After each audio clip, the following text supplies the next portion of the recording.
প্রধানমন্ত্রী শেখ হাসিনা বলেছেন, দেশ বিক্রি নয়, আন্তর্জাতিক যোগাযোগে যুক্ত হতেই ভারতের রেললাইন বাংলাদেশের উপর দিয়ে যাবে।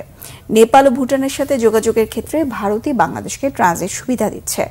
গতকাল জাতীয় সংসদের বাজেট অধিবেশনের সমাপনী ভাষণে প্রধানমন্ত্রী বলেন, বিএনপি ক্ষমতায় থাকাকালে দেশে গণতন্ত্র ও মানবাধিকার ধ্বংস করেছে। মিরাজ হোসেন গাজীর রিপোর্ট। 2024-2025 অর্থ বছরের বাজেট অধিবেশনের সমাপনী দিন। এই অধিবেশনেই পাশ হয়েছে 7,97,000 কোটি টাকার বাজেট।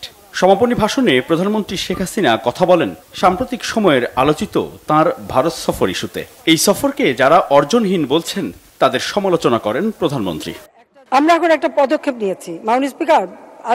আজকের পৃথিবীটা হচ্ছে গ্লোবাল ভিলেজ, একে অপরের উপরে নির্ভরশীল। ব্যবসা বাণিজ্য যোগাযোগ এগুলি দরজা বন্ধ করে থাকা যায় না। আমাদের তো এখন ট্রান্সলেশন, রেলওয়ে ট্রান্সলেশন, হাইওয়ের সাথে আমাদের যুক্ত হতে হবে।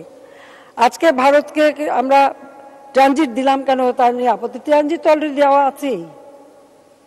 এখন ইসে থেকে ত্রিপুরা থেকে বাস চলে আসে ঢাকা, ঢাকা হয়ে কলকাতা পর্যন্ত যাচ্ছে। আমরা সারা বিশ্বের সঙ্গে একটা যোগাযোগ করছি। আমরা নেপাল ভুটানের সঙ্গে ট্রানজিট পেয়েছি ভারতের।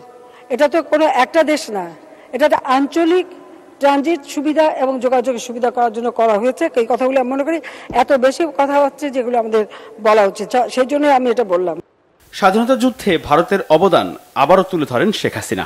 তিনি বলেন, তখন বাংলাদেশকে সব ধরনের সহযোগিতা করেছিল প্রতিবেশী এই দেশ।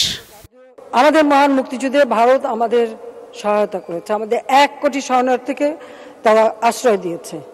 মুক্তিযোদ্ধাদের ট্রেনিং, তাদের পাশে থেকে সব ধরনের সহযোগিতা। ভারত আমাদের মিত্র শক্তি। মাননীয় স্পিকার, একটা কথা যারা বলে ভারতের কাছে দেশ বিক্রি, তাদের একটু বলতে চাই, যাদের মিত্র শক্তি সহায়তা করেছে, কোন মিত্র শক্তি কিন্তু আর সেই দেশের মাটি ছেড়ে ফেরত যায়নি।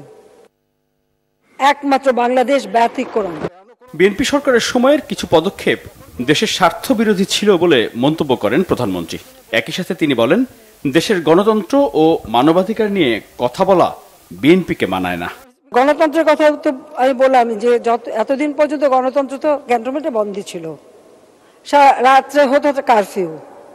আওয়ামী লীগ সরকার গঠন করার পরই জনগণের গণতান্ত্রিক অধিকার জনগণের হাতে ফিরে এসেছে। জনগণ আমাদের ভোট দিচ্ছে, আমরা জয়ী হচ্ছি।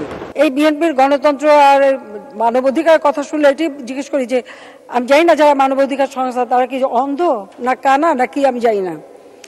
যেভাবে অগ্নিসন্ত্রাস করে বাসের মধ্যে জ্যান্ত পুড়িয়ে মানুষ মারা, প্রায় 3,800 মানুষকে হত্যা করেছে, গাড়ি পুড়িয়েছে, লঞ্চ পুড়িয়েছে, বাস পুড়িয়েছে, কি না করেছে। ভাষণের শেষ দিকে সরকারের উন্নয়ন কার্যক্রম তুলে ধরেন প্রধানমন্ত্রী। বিশেষ করে আশ্রয়ণ প্রকল্প ও দুর্যোগ কবলিত মানুষের জন্য আওয়ামী লীগ সরকারের অবদান ভিডিও চিত্রের মাধ্যমে সংসদে উপস্থাপন করেন প্রধানমন্ত্রী শেখ হাসিনা।